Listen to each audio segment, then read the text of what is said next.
warahmatullahi wabarakatuh.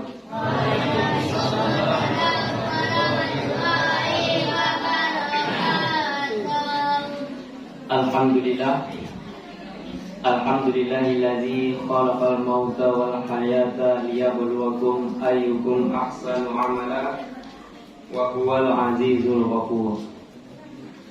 Asyhadu an la ilaha illallah wahdahu la syarikalah wa asyhadu anna Muhammadan abduhu wa rasuluhu la nabiyya ba'da. Allahumma shalli wa sallim wa barik ala Muhammadin wa ala alihi wa ashabihi ajma'in. Amma ba'du fa ya ibadallah, usikum wa iyaya bittaqwallahi faqad fazal muttaqun. Ittaqullaha haqqa tuqatih wa la tamutunna illa wa antum muslimun. Faqala Allah ta'ala fil Qur'anil Karim, a'udzu billahi minasyaitonir rajim. Bismillahirrahmanirrahim. Ya ayyuhalladzina amanu innamal khamru wal maisir wal ansabu wal azlamu rijsun min amali syaitan fajtanibuhu la'allakum tuflihun. Shadaqallahul azim. Yang terhormat pengurus Musala Jabal Nur beserta seluruh jajarannya. Seterusnya yang terhormat bapak-bapak, nini mama, alim ulama, cedek pandai dalam nagari, kapai sampai batanyo, kapulang sampai babar itu.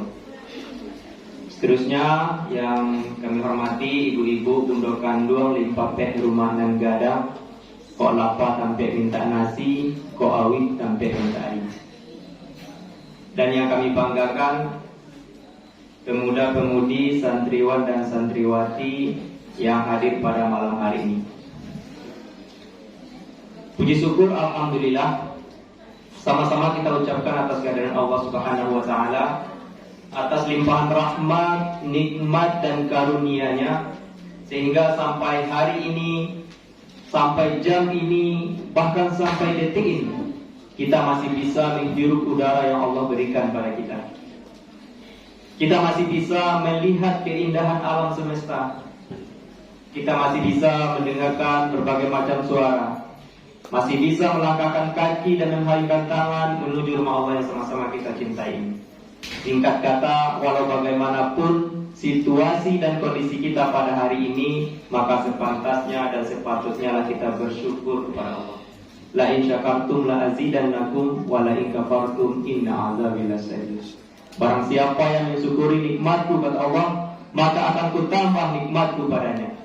Dan barang siapa yang kufur, ingat azabku amat pedih. Selalu berserta salam kita doakan kepada Allah, mudah-mudahan selalu tercurah kepada pucuk pimpinan umat, contoh tauladan bagi kita semuanya, yakninya Nabi Muhammad sallallahu alaihi wasallam. Allahumma shalli ala Muhammad wa ala ali Muhammad. Juga selawat kepada keluarga beliau, kepada sahabat-sahabat beliau, kepada tabi'in, tabi'in dan seluruh pengikut beliau hingga akhir zaman. Mudah-mudahan kita yang senantiasa berselawat kepada Nabi diakui oleh Nabi sebagai umatnya dan diberi pertolongan di yaumil akhir hendaknya. Karena apa? Karena kalau saat ini kita mengakui sebagai umatnya Nabi Muhammad SAW, itu sah-sah saja. Itu boleh-boleh saja, nggak ada masalah. Namun yang jadi masalahnya nanti jika di yaumil akhir Nabi tidak mengakui kita sebagai umatnya. Ini yang jadi masalah.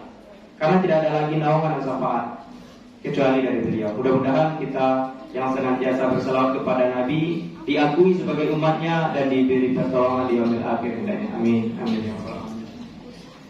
Bapak Ibu jamaah tarawih dan witir yang berbahagia. Sebenarnya malam ini jadwalnya Ustadz Mukhlis ya. Namun karena beliau tidak hadir atau beliau berhalangan karena ada beberapa urusan, sehingga tadi dia mengkonfirmasi untuk minta digantikan. Jadi yang hadir di sini, yang berdiri di sini namanya Ainul Ihsan. Kalau gelarnya SEIME. Baik, Bapak Ibu hadirin yang berbahagia. Bulan Ramadan adalah bulan yang penuh rahmat, bulan yang penuh ampunan. Amalan dilipat gandakan, pintu surga dibuka selebar-lebarnya, pintu neraka ditutup serapat-rapatnya, setan-setan dibelenggu. Begitu selalu disampaikan oleh para ustaz. Gunanya apa? Untuk memotivasi kita. Karena memang di bulan Ramadan ini banyak sekali keistimewaan. Jangan sampai nanti kita melewati bulan Ramadan ini tanpa mendapatkan ampunan. Mari kita manfaatkan bulan Ramadan ini dengan sebaik-baiknya. Karena kita tidak ada jaminan apakah kita bisa berjumpa lagi dengan Ramadan tahun depan. Ada jaminan bu? Jangan tahun depan bu, bekosan menjalin ya bu. Nah, selagi kita masih bisa menghirup udara yang Allah berikan kepada kita, berarti Allah masih memberikan kita kesempatan untuk bertaubat kepadanya. Allah masih memberikan kita kesempatan untuk beramal soleh, untuk memanfaatkan Ramadan ini dengan sebaik-baiknya. Untuk itu mari kita manfaatkan. Jangan sampai ada nantinya penyesalan. Siang harinya kita berpuasa, menahan haus dan lapar, menahan diri dari hal-hal yang mengurangi amalan ibadah puasa kita. Malamnya kita qiyamul lail, memperbanyak baca Al-Quran, membantu sesama, perbanyak amal soleh di bulan Ramadan ini, karena pahalanya dilipat gandakan oleh Allah. Bapak Ibu hadirin yang berbahagia, kalau kita misalkan ini Bapak Ibu, di tangan kanan Bapak Ibu kita misalkan ada sebongkah berlian yang kalau dijual harganya bisa ratusan juta. Lalu di tangan kiri Bapak Ibu ada seikat rumput atau segenggam rumput. Nah, kalau disodorkan ke kambing, kira-kira mana yang diambil kambing Bu? Rumput. Kenapa yang diambil kambing itu rumput? Karena yang ada dalam otaknya hanya makan, makan, dan makan. Kalau seandainya kambing kok bisa wafiki Bapak Ibu, mengambil berlian tadi ya, dan bawa ke pasar raya dan jual, tentu dapat piti ratusan juta. Nah, dibandingkan rumput, dapat rumput sa Kota Padang kemana. Tapi sayangnya kamu tidak berpikir demikian. Yang ada dalam otaknya hanya makan, makan, dan makan. Nah, kalau ada orang Islam yang sudah akil balik tanpa ada uzur, lalu makan di siang hari pada bulan Ramadan, berarti samojo. Baik Bapak Ibu hadirin yang berbahagia, tanpa kita sadari kita sekarang sedang berada di era 4.0, 4.0 ya, 4.0, di mana pada zaman sekarang ini teknologi sangat canggih, atau orang biasa menyebutnya zaman digital. Dulu kalau kita menelpon, kita hanya bisa mendengar suara orang yang kita telepon, ya Pak. Tapi kalau sekarang tidak hanya suara yang bisa kita dengar, orang yang kita telepon pun bisa kita lihat, ya Bu. Begitu canggihnya di zaman sekarang. Dulu kalau kita menginginkan sebuah produk di luar daerah, kita misalkan kita menginginkan produk baju batik khas Yogyakarta misalnya. Nah, kalau kita menginginkan baju batik khas Yogyakarta, tentu kita harus ke sana untuk membelinya, atau paling tidak berkirim kepada sanak famili yang ada di sana. Itu dulu Bapak Ibu. Tapi kalau sekarang dari rumah bisa dibeli, ya Bu. Lalu aja ya Bu. Nah, kopi. Begitu canggihnya di zaman sekarang Bapak Ibu. Nah, begitupun dengan judi. Orang dulu kalau berjudi Bapak Ibu duduk beramai-ramai, kumpul rame-rame berhadap-hadapan. Itu dulu Bapak Ibu. Kalau sekarang tidak perlu rame-rame lagi, di rumah sendiri yang bisa judi online. Ya, ini yang akhir-akhir ini sangat marak. Ini yang merusak Bapak dan Ibu. Nah, untuk kesempatan malam ini kita akan membahas seputar judi dan perlombaan di dalam Islam. Nanti dikaitkan dengan cara mudah untuk masuk surga. Bapak Ibu hadirin yang berbahagia, Judi ini kalau kita lihat di dalam Al-Quran itu berasal dari kata maisir. Jadi maisir itu judi. Nah, maisir ini berasal pula dari kata yasra, artinya mudah. Kenapa mudah? Ya karena dengan berjudi orang mudah mendapatkan harta dan mudah pula kehilangan harta. Kalau kita lihat definisi dari para ulama, judi ini sebuah permainan di mana salah satu pihak menanggung beban pihak lain akibat dari hasil permainan itu. Menurut pendapat ulama yang lain, judi sebuah permainan di dalamnya ada taruhan, yang menang beruntung, yang kalah rugi. Itu judi menurut para ulama. Jadi sebuah permainan yang ada taruhan di dalamnya, yang menang beruntung, yang kalah rugi. Nah, kalau kita lihat hukumnya, mungkin kita semuanya udah tahu apa hukum judi. Bahkan para pemainnya pun juga paham hukum judi itu apa. Hukumnya haram. Sebagaimana di dalam surat Al-Maidah ayat 90 tadi, Bismillahirrahmanirrahim. Ya ayyuhalladzina amanu innamal khamru wal maisir wal ansabu wal azlamu rijsun min amali syaitan fajtanibuhu la'alakum tuflihun. Wahai orang-orang yang beriman, sesungguhnya minuman keras atau khamar, judi, mengundi nasib dengan anak panah, menyembah berhala, rijsun, kotor, najis. Min amali syaitan, merupakan perbuatan-perbuatan syaitan. Fajtanibuhu, maka jauhilah olehnya, la'alakum tuflihun, agar kamu memperoleh keuntungan. Jadi di ayat ini Bapak Ibu ada 4 perbuatan-perbuatan syaitan: minuman keras, judi, mengundi nasib dengan anak panah, menyembah berhala. Itu rijsun, najis. Al-Quran yang bilang Bapak Ibu, kotor, najis. Min amali syaitan, merupakan perbuatan-perbuatan syaitan. Nah, karena ini perbuatan-perbuatan syaitan, sehingga setan akan berusaha sekuat-kuatnya untuk menggelincirkan kita, untuk menipu kita. Setan akan berusaha mempoles sesuatu yang telah jelas-jelas Allah haramkan, dipolesnya seolah-olah tidak haram. Ini kerjaan setan Bapak Ibu, untuk menipu kita. Sangat halus tipuannya. Akan dipolesnya sesuatu yang telah Allah jelas-jelas Allah haramkan, dipolesnya seolah tidak haram.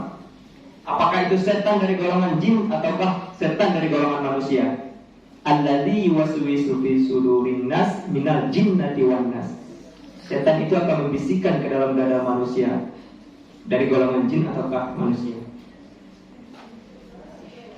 Nah, sehingga kita juga pernah mendengar pernyataan di dalam judi ini, candu lapeh kawan katolong. Nah, pernah nggak Bapak Ibu?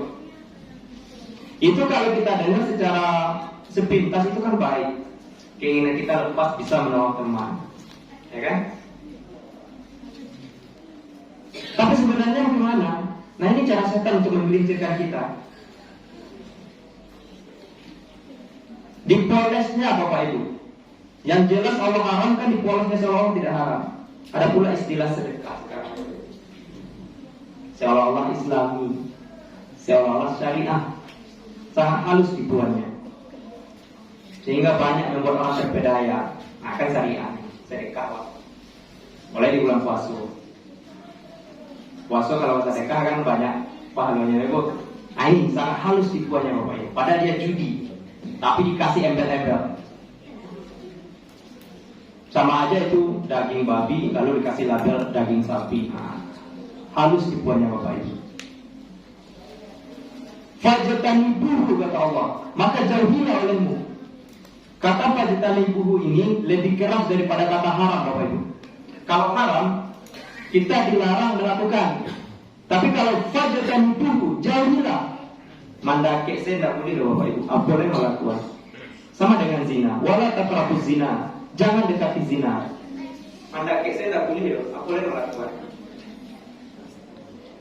Fajtanibuhu jauhi, la'allakum tuflihun, agar kamu beruntung. Nah ini yang marah akhir-akhir ini. Tidak hanya di kalangan remaja, bahkan sampai orang tua, Bapak Ibu. Tidak hanya laki-laki, bahkan sampai perempuan. Mungkin di sini tidak ada. Mudah-mudahan di sini tidak ada. Di tempat saya, Bapak Ibu, tua muda semuanya sibuk.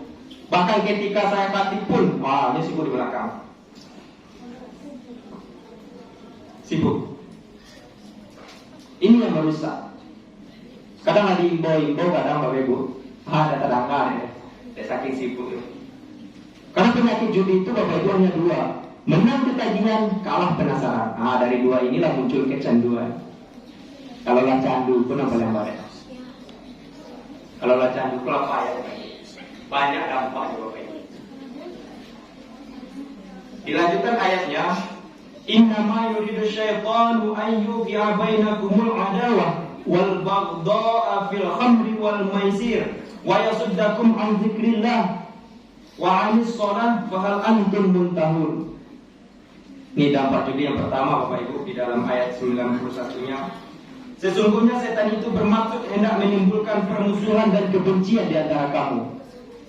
Setan itu bermaksud menimbulkan kebencian dan permusuhan. Ini dampak yang pertama, bisa menimbulkan permusuhan. Bahkan kita pun sering mendengar gara-gara judi orang tak segan-segan membunuh. Ini dampaknya luar biasa Bapak Ibu. Kalau kita lihat secara kasat mata, mungkin orang bermain ini akur, kelihatannya akur, kompak, ya Bu? Kelihatannya kompak. Tapi sebenarnya di dalam hatinya itu ada kebencian, ada permusuhan di dalam hatinya. Nah kalau ada bidaya Bapak Ibu, coba cari kurang sama mama itu, ayam mana suruh pulang, awalnya jangan kalah. Nah, akan ada kebencian di situ karena ini setan itu tidak akan mungkin tenang melihat kita akur, kompak. Sangat halus tipuannya. Nah, lalu apa dampak dari judi selanjutnya? Bisa membuat orang tidak produktif lagi dalam bekerja.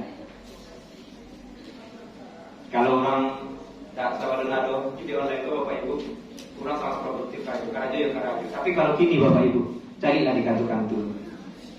Sibuk. Tidak produktif lagi. Kurang produktifnya. Karena sibuk. Sibuk. Membuat mereka tidak produktif lagi dalam bekerja. Yang ketiga dampaknya apa? Bisa merusak hubungan dalam rumah tangga. Di tempat saya Bapak Ibu, seorang suaminya kerjanya itu buruh tani Bapak Ibu. Hasil dari pekerjaan sehari itu yang didapatkan seharian dari pagi sampai sore, banting tulang, peras keringat, hujan kehujanan, panas kepanasan, yang didapat dari hasil itu Bapak Ibu habis di meja judi. Akhirnya apa? Anak istrinya terbengkalai. Ini membuat hancur rumah tangga. Karena sudah candu tadi Bapak Ibu. Candu, apapun akan dilakukan. Nah muncul dampak selanjutnya, tingkat kriminal. Kriminal akan meningkat gara-gara main judi ini. Kita lihat sekarang Bapak Ibu, bagaimana tingkat kriminal. Bahasa lisisi sekete Bapak Ibu, batin judi. Langsung ada kak, sekete saja. Mudah sekali terprovokasi. Ini dampaknya sangat luar biasa. Mudah sekali. Bahkan kita sering mendengar gara-gara judi bertengkar, bahkan sampai pada pembunuhan. Iya Bu? Acak-acak lihat di media, berita-berita, tingkat kriminal sekarang meningkat. Belum lagi pencurian. Seolah-olah pencurian ini Bapak Ibu ada di sekitar kita seolah-olah. Lengah seketek itu bisa hilang. Punya orang lah punya awak, saya kira Bapak Ibu. Di kampung banyak kayak gitu. Punya awak, jadi betul di kawan. Karena adalah candu tadi. Dampaknya luar biasa. Dan selanjutnya dampaknya bisa membuat kita lupa dari mengingat Allah. Lupa sholat. Kalau orang candu itu Bapak Ibu, azan orang azan lah. Hanya sih tangguh. Karena apa? Karena kesembuhan tadi, setan sudah membisikkan ke dalam telinganya. Fi adanihi waqra, seolah-olah di telinganya itu ada sumbatan. Padahal tidak pakar. Tapi mendengar kebaikan-kebaikan itu tidak masuk. Karena seringnya mengonsumsi hal-hal yang tidak baik, sehingga hal-hal yang baik sulit masuknya. Nah di matanya pun juga seolah-olah ada penghalang. Khatamallahu ala qulubihim wa ala sam'ihim wa ala absarihim. Di matanya itu seolah ada penghalang. Bukannya buta enggak, tapi mencari yang baik itu ada nampak. Yang halal pun dah nampak ya Bapak Ibu. Karena sering mengonsumsi hal-hal yang tidak baik. Kalau hal-hal yang tidak baik dikonsumsi Bapak Ibu, maka yang keluar pun juga tidak baik. Makanya sekarang orang berkata kotor gampang aja, ya kan? Jasa sesuai sekali, kedua kata kasar. Karena yang dikonsumsi tadi tidak baik, sehingga hal yang tidak baik pula yang keluar.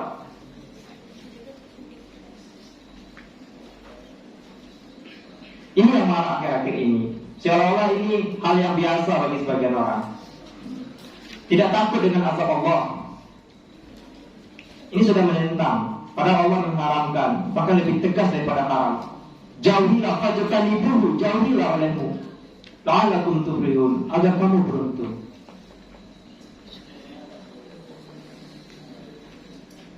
Lupa membuat kita melaksanakan sholat.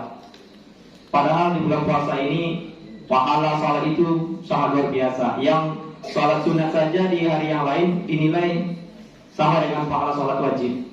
Apalagi sholat wajibnya. Rugi orang-orang yang tidak bisa memakmurkan masjid di bulan puasa ini.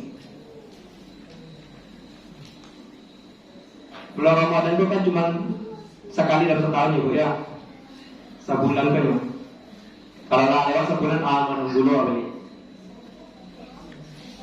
Rugi kalau tidak kita manfaatkan dengan sebaik-baiknya. Mari kita jauhi hal-hal yang membatalkan puasa, hal-hal yang mengurangi amalan ibadah puasa kita. Ini bermain judi, belum lagi ini masalah riba Bapak Ibu. Ini kalau masalah riba dikaji, ini ya nggak cukup waktunya Bapak Ibu, karena panjang. Ini riba ini sebagian orang menganggap remeh, padahal dia dosa besar. Di dalam Al-Quran surah Al-Baqarah ayat 275 sampai 279 itu Allah jelaskan di sana. Ya masalah riba. Dosa riba itu Bapak Ibu, di ayat 279-nya Allah dan Rasul yang mengajak perang. Allah dan Rasul yang mengajak perang. Coba bayangkan, kalau kita perang dengan orang lain mungkin ada kemungkinan untuk menang. Atau Allah dan Rasul yang mengajak perang Bapak Ibu terhadap pelaku-pelaku riba ini.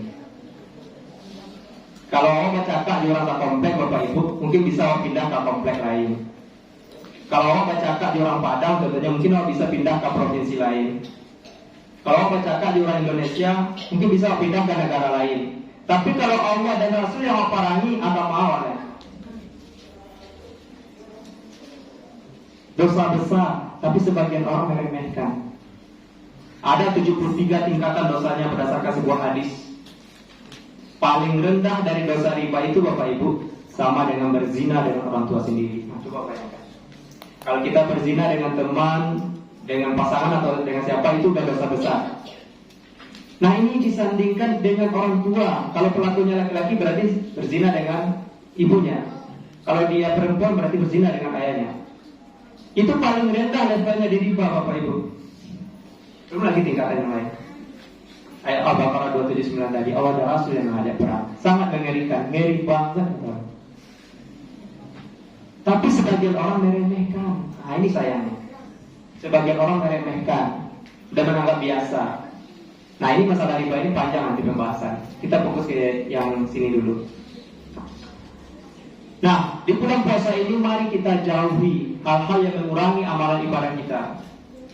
Kita perbanyak amal soleh di bulan Ramadan ini agar kita bisa meraih surganya Allah. Karena kuncinya masuk surga itu Bapak Ibu syahadat, ya. Asyhadu an la ilaha illallah wa asyhadu anna Muhammadar Rasulullah. Itu baru kuncinya Bapak Ibu. Kunci kan dari gigi dah Bu. Ya Bu. Nah, dari gigi tadi lah amal soleh. Jadi kalau syahadat saya cuma dapat kunci apa saya baru, ya kan? Rigi tadi amal soleh. Maksudnya di samping kita sudah bersyahadat, laksanakan amal soleh. Apa itu amal soleh? Contohnya salat, puasa, zakat, berinfak. Laksanakan amal soleh itu agar kita mudah masuk surga. Jauh-jauhi riba, judi, apalagi di bulan Ramadan, gunjian, ghibah, menyabit orang lain, itu jauh-jauhi Bapak Ibu. Itu sama dengan mengurangi pahala ibadah puasa. Oleh puasa, tapi bagunjian juga. Puasa, tapi ada lomba juga. Puasa tapi korupsi juga. Itu mengurangi amal ibadah puasa. Awak hanya mendapat lapar dengan isinya lain. Kalau itu kerajaan. Ibaratnya Bapak Ibu, kita ibaratkan ini sebuah keran air ya Bapak Ibu ya. Kita nyalakan, ada airnya, lalu ada ember. Keran tadi itu puasa, airnya itu pahala, dan embernya tadi itu kita.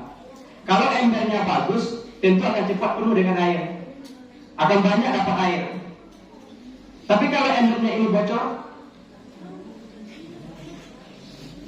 tentu embernya gak akan penuh. Ya Bu? Nah itu juga awak puasa, awak lagi puasa, tapi baru ujian juga bocor cek. Awak puasa, lagi pahala juga, bocor cek lain. Awak lagi puasa, ibu orang masa bocor, bocor cek lain. Awak puasa korupsi juga, bocor cek lain. Habis. Sehingga awak hanya mendapat lapar jauh isinya. Nah untuk itu kita berpuasa ini tidak hanya menahan haus dan lapar saja Bapak Ibu, tapi juga menahan diri dari hal-hal yang mengurangi amalan ibadah puasa. Jauhi itu. Jauhi. Latih dalam sebulan itu Bapak Ibu. Sehingga habis Ramadan, awak ada biasa itu kan. Awak lagi training selama sebulan. Awak latih, awak tahan diri awak, tidak mau nyabu-nyabu kurang. Awak tahan diri awak. Sehingga Ramadan berlalu, awak ada biasa, ada perlu nyabu-nyabu kurang. Bapak Ibu hadirin yang berbahagia. Lain aja waktu oleh Bapak Ibu. Nah, di dalam mencari rezeki Bapak Ibu, jangan hanya terfokus kepada nominalnya, tapi fokuslah kepada keberkahannya. Biarlah banyak asalkan berkah. Daripada sakit dan berkah, ya Pak. Biarlah banyak asalkan berkah.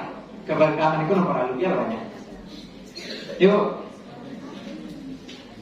Jangan terfokus kepada nominalnya, kita keberkahannya. Yang penting berkah. Jangan pernah sekali-kali membawa uang yang tidak halal ke dalam rumah. Menafkahi anak istri dengan uang yang tidak halal. Jangan pernah sekali Bapak Ibu. Dampaknya sangat luar biasa.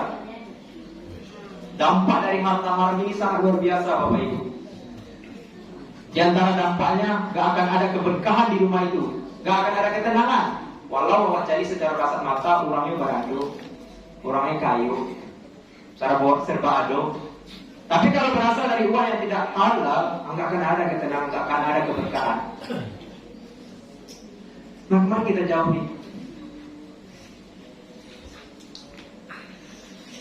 Kita filter mencari rezeki itu. Dalam sebuah hadis Nabi pernah bersabda, la yatiyana 'alan nasi zamanun la yubalil mar'u bima akhazal mar amin halalin amin haramin. Akan datang suatu zaman, kata Nabi, di mana pada saat itu manusia tidak peduli lagi dari mana mereka memperoleh harta. Amin halalin, amin haramin. Apakah dari usaha yang halal ataukah usaha yang haram? Tidak akan peduli lagi. Jadi jauh hari telah diprediksi oleh Nabi akan datang masanya. Apakah masanya kini atau bisa kita cari? Bahwa cara orang mencari rezeki ini. Karena sudah diprediksi oleh Nabi akan datang masanya manusia pada saat itu tidak peduli lagi dalam memperoleh harta. Apakah jalannya halal ataukah haram? Yang pilih. Itu. Bagi nih.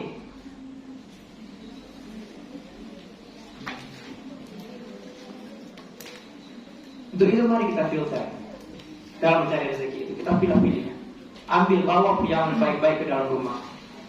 Nafkahi keluarga dengan nafkah yang baik. Agar keluarga kita sakinah mawaddah warahmah. Tidak baca kasih tiap hari.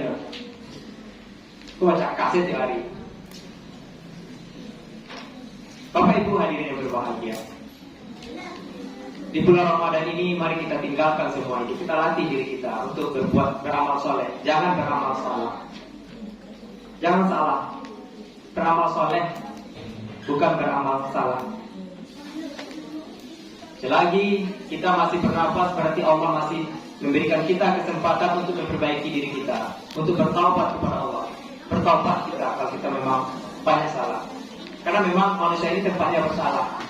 Itu sebaik-baik orang yang berdosa itu kan orang yang bertaubat. Nah, kalau masalah aja kita tidak tahu kapan datangnya. Kalau dia jatuh, kalau mumpah pun jatuh, ya. Kalau dia jatuh, mumpah jatuh.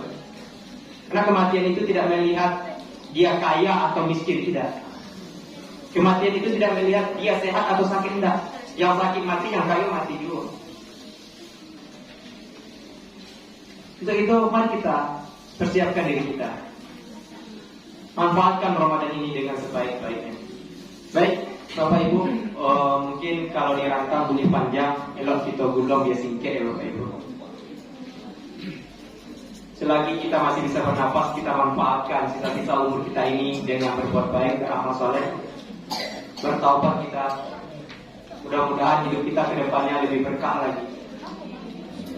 Terhindar dari hal-hal yang haram. Diberikan anak yang soleh dan soleha, minantu yang elok, jauh dari mara bahaya. Amin. Baik Bapak Ibu, mungkin itu saja yang dapat saya sampaikan. Lebih dan kurang saya mohon maaf.